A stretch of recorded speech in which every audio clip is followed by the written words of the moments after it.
আমার শুরুটা হয় সাকিব খান দিয়ে, কোনো কিছু মিল নাই ভাই, কাহিনী কিছু বুঝি নাই, আমি খুবই ডিসঅ্যাপয়েন্টেড। আমি প্রত্যেকটা ঈদের সবগুলো মুভি দেখি। আমি কিন্তু যথেষ্ট পরিমাণ সহ্য করেছি। যারা বেশি হাইপার হয়ে গেছে তাদেরকে রিফান্ড দিয়ে দিয়েছে। আমার শুরুটা খুবই বাজে হলো। আর আমার প্রযুক্তিগত প্রবলেম থাকলে আমি ওই হলটা বন্ধ করে রাখবো। তাদের কোনো পাত্তাই দিচ্ছে না। সবারই রিয়াক্ট করা উচিত, জনে জনে রিয়াক্ট করা উচিত। ওদের একটা শিক্ষা হওয়া দরকার। সাকিব খানের লাস্ট 3টা মুভি দেখার পর এই মুভি নিয়ে আমার প্রত্যাশা আরো বেশি ছিল। আমি উত্তেজিত হয়ে বের হয়ে আসছি। আমাকে টাকা রিফান্ড দিয়েছে।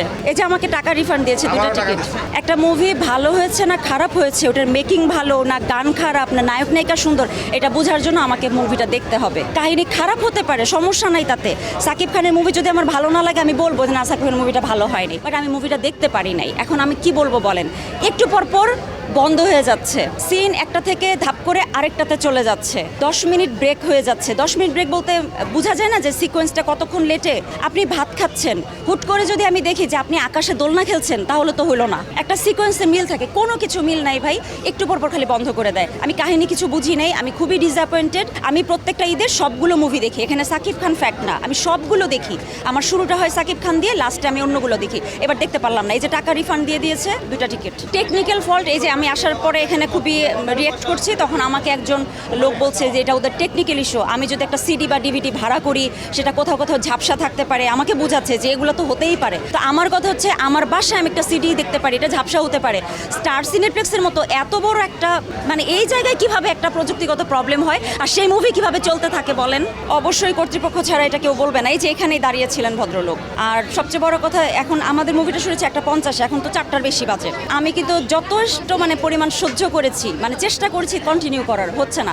যতবার সিন কাটে আমি ভাবি এই তো এবারই লাস্ট। বারবার হচ্ছে, মানুষ উত্তেজিত হয়ে যাচ্ছে। তারপর তো যারা বেশি হাইপার হয়ে গেছে তাদেরকে রিফান্ড দিয়ে দিয়েছে। এখন আমি তো রিফান্ডের জন্য আসি নাই, আমি তো টিকিট কেটেছি মুভি দেখার জন্য।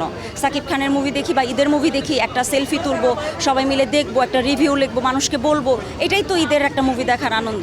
বাট আমার শুরুটা খুবই বাজে হলো। আর সিনেপ্লেক্সে আমি কয়েক বছর ধরে মুভি দেখি, আমার এই ধরনের অভিজ্ঞতা কখনো হয় নাই। ভাইয়া, ভিতরের কথা তো কেউ বলতে পারে না, যেটা ভিতরে কি থাকে। এখন মুভি খারাপ না ভালো ওই তর্কই তো করতে পারবো না, কারণ দেখতে পারি নাই। আর এখন যেটা বুঝ দিচ্ছে যে প্রযুক্তিগত প্রবলেম, আমি যদি এখানের অথরিটির কেউ হতাম, আমি যখন বুঝবো যে মানুষ ঈদের ছুটিতে মুভি দেখতে আসছে টিকিট কেটে, আমার প্রযুক্তিগত প্রবলেম থাকলে আমি ওই হলটা বন্ধ করে রাখবো। আরও স্ক্রিন আছে না, বা ওই একবেলা প্রিন্স নাই চলুক, ঠিক করুক। এখন আমি বলছি তো, আপনি কি গ্যারান্টি দিবেন যে পরের বার টিকিট কেটে আমি মুভি ঠিক মতো দেখতে পারবো? বলে আবার দেখেন। আপনি বলেন, এটা কোনো উত্তর হলো? আমি এখন আবার দেখতে যাব টিকিট কেটে? আমি তো তাদেরকে দিব, কারণ আমি তো বললাম, আমি যদি অথরিটির হতাম, আমি জানছি যে আমার এখানে প্রবলেম, টেকনিক্যাল ফল্ট, আমি কেন এটা কন্টিনিউ রাখবো? আমি দর্শকদের কাছে সরি বলবো না, তাদেরকে এইভাবে হেও করবো, তাদের কোনো পাত্তাই দিচ্ছে না।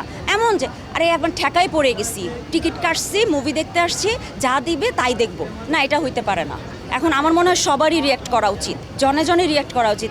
এটাতে হয়তো প্রিন্স মুভিটার ক্ষতি হবে, বাট ওদের একটা শিক্ষা হওয়া দরকার। আমি এখন কি বলবো বলেন? আমরা গত 2-3 বছর ধরে যা দেখছি, সব ওভারঅল সব জায়গায় কিন্তু একজন আরেকজনের পিছনে বাস দেওয়ার জন্য রেডিই থাকে। আমার সাকিব খানের লাস্ট 3টা মুভি দেখার পর এই মুভি নিয়ে আমার প্রত্যাশা আরও বেশি ছিল, অনেক বেশি ছিল, বাট আমার প্রত্যাশা ফিল আপ হয় নাই। এখন আমার মতো যদি হাজার হাজার দর্শকের প্রত্যাশা ফিল আপ না হয়, মুভিটা আলটিমেটলি ফ্লপ হবে।